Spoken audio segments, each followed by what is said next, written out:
Live from downtown Detroit, Local 4 News at 6 starts now. Off duty, but always a first responder, a police officer is getting praised tonight for jumping into action to save the life of a choking child. Thanks for being with us here for the News at 6. I'm Kimberly Gill. And I'm Devin Skillian. The hero, a police officer who normally serves and protects in Melvindale. Around 7 last night, he was needed in Dearborn. And in fact, the emergency was taking place on his own street. Victor Williams live with all the things that went right to save a young life. Victor. Oh yeah, Devin and Kimberly, talk about being in the right place at the right time. Luckily, this man did not go out like he originally planned, and that put him right in line to save a life. The whole time I'm just telling the little boy, you know, come on, let's wake up, you got this. And he woke up, he started coughing up some rice and, you know, little things of chicken. Muhammad Hachim says he can still recall the moments he saved a kid's life just a few doors down from his Dearborn home. My whole goal was this kid's not dying on my arms. But let's rewind to what led him being in place to save a life. Hashim says that he decided to stay home instead of going out, replacing the antenna on his scanner when all of a sudden I heard yelling outside. I thought it was kids because it's a street full of kids. Then it went over the radio. I heard Kendall and I heard 3-year-old and reroute to East Dearborn. After putting 2 and 2 together, he realized the emergency on the scanners was just a few doors down. I just bolted out the door. I was like, this is on my street. His eyes, when I seen him, were rolled back. That's when I say that's the worst experience somebody can experience and look at. He's just happy the little boy is still alive. A couple of back blows to the back. Flip the baby over. That's all it takes. It wasn't that kid's time. But he's hoping that others can learn the simple steps that can mean the difference between life and death for a young child. Type in baby choking first aid and it'll show you right there. And it's less than 2 minutes. His neighbor Muhammad, who saw it all, couldn't be more thankful. If it wasn't for Mo, honestly, I don't know what could have happened, because if he didn't know what he was doing or if he wasn't the one helping, then, you know, I don't want to say it, but the child probably wouldn't be with us anymore. That kid's life, anybody could have saved it. But, you know, luckily I was there. And Muhammad is definitely needed in his neighborhood. We know that in just the past few weeks alone, he was able to save a kid who was stuck to a fence. He also rescued a baby from inside of a car that was really starting to heat up in the summertime. And then now, of course, this. So this really goes to show you that heroes do exist among us and in our own neighborhoods. Victor Williams, Local 4. And he's been a busy one. Victor, how's the little boy and his family? Yeah, we're hearing that the little boy is doing just fine. His mother still is in shock a little bit, but that's expected. But thankfully, he's doing just fine. It's really great. All right, Victor. Great story. Well, for many families, planning for a new school year is no easy task, especially when the district makes big changes to its schedule. Will Jones live with the reason some parents in Dearborn Public Schools are scrambling. And Will, we're talking about early release days every week? Kimberly, it's only an hour-and-a-half difference with the dismissal time, but for working parents, every minute counts. Many parents just wish they were given more notice. Dearborn Public Schools releasing last week a tentative school calendar showing a major change. Now some parents are scrambling to make childcare arrangements. In this economy, everybody has to work 2-3 jobs, and there's nobody to pick up the kids. This upcoming school year, the district will have early release Tuesdays. The school day will be cut by an hour-and-a-half. The district says teachers will use the time to develop strategies to improve student achievement. Making it every Tuesday an early release, I don't think that's a very good idea, because that's just going to stress the parents out more. Normally, a tentative school calendar is released 7 months before the start of a new school year to give families time to plan. But district officials say bargaining with the teachers union delayed that, and they understand the challenges that families are now facing. The Macy family is concerned about how the change could impact students involved in clubs or sports. And if they do have sports and they get out early, they have to return back to the school for their practice and/or game. Dearborn school officials are considering delaying early release days until October to give families more time to plan. They're also considering extended day option for parents who cannot get their kids in time. Kimberly? You know, Will, I'm wondering, before making this change in the calendar, did the district get any feedback from parents at all? Yeah, they did. They sent out a survey to parents last year, and they overwhelmingly supported early release days over late starts or early dismissal. So they did get community approval or community support, but they just released the tentative schedule just last week, and parents really didn't have time to plan at all. Sure, that's the big thing. Okay, Will, we appreciate it. The clock is ticking now in Georgia. Donald Trump and 18 others indicted there have been given about a week and a half to voluntarily surrender. Former president now facing his 4th indictment of the year.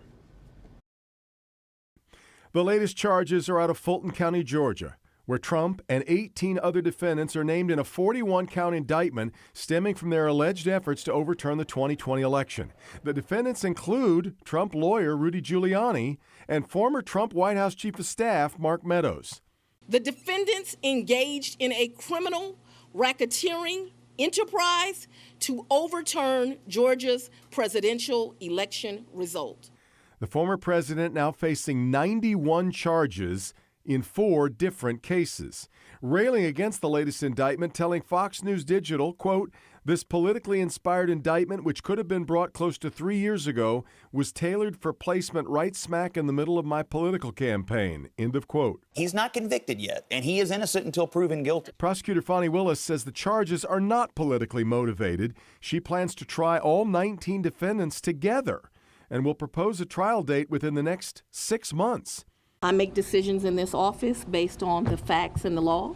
The law is completely nonpartisan. That's how decisions are made in every case. Trump and the other 18 defendants have been given until noon next Friday, August 25th, to turn themselves in. We've planned for months to really understand the day-to-day really coverage of what this looks like. And I've said this before, we're ready. So there are a number of things that make indictment number 4 different. For instance, unlike the federal cases, this one in state court in Georgia could actually be broadcast live on television from arraignment to trial. So how is all that going to work? Legal expert Laura Jarrett breaks it all down ahead at 6:30 on NBC Nightly News with Lester Holt right after this newscast. 5 men are suspected of doing thousands of dollars in damage to a local golf course, and police are hoping you can help identify them. Police say the group entered the Dearborn Hills golf course around 1 a.m. last Friday, tampering with several golf carts, driving them onto the course and doing donuts at high speed.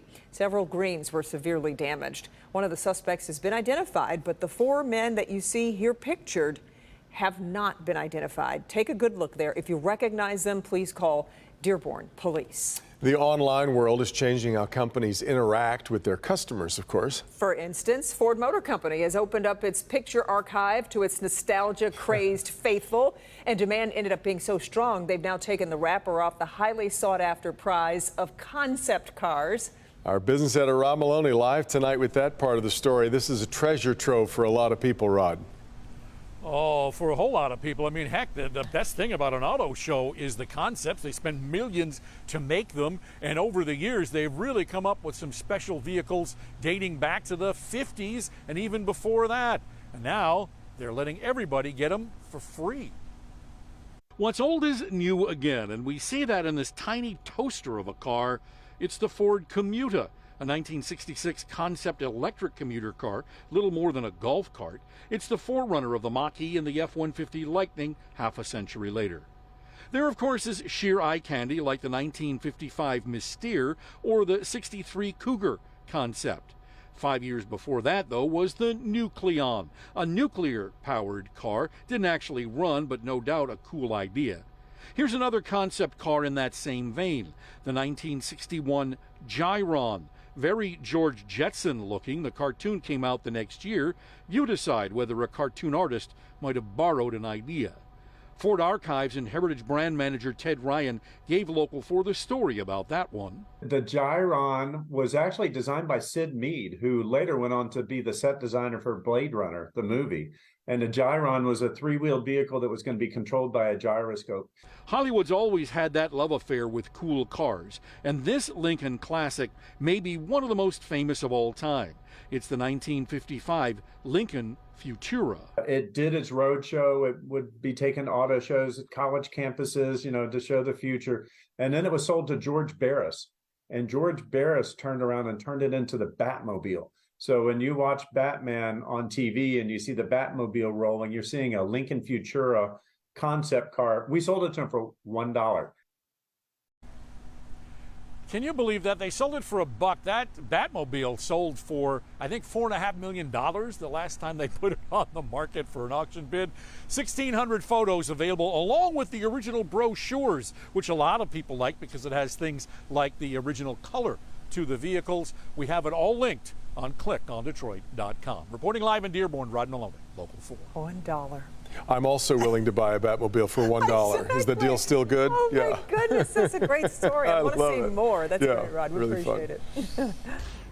All right, let's get over to Kim Adams. Much cooler today, though there's more summer for the rest of the week. Yeah, I'm excited when I make $20 on Facebook Marketplace. That's my big investment win. All right, right now we've got cloudy skies. It's definitely cooler than normal for this time of year. 66 in Detroit, 69 in Howell, 62 in Pontiac, and 69 also in Adrian. Exact Track 40 radar still hanging on to just a few sprinkles, especially in Macomb County, in Macomb, New Baltimore, Sterling Heights, Utica, all getting just a few sprinkles.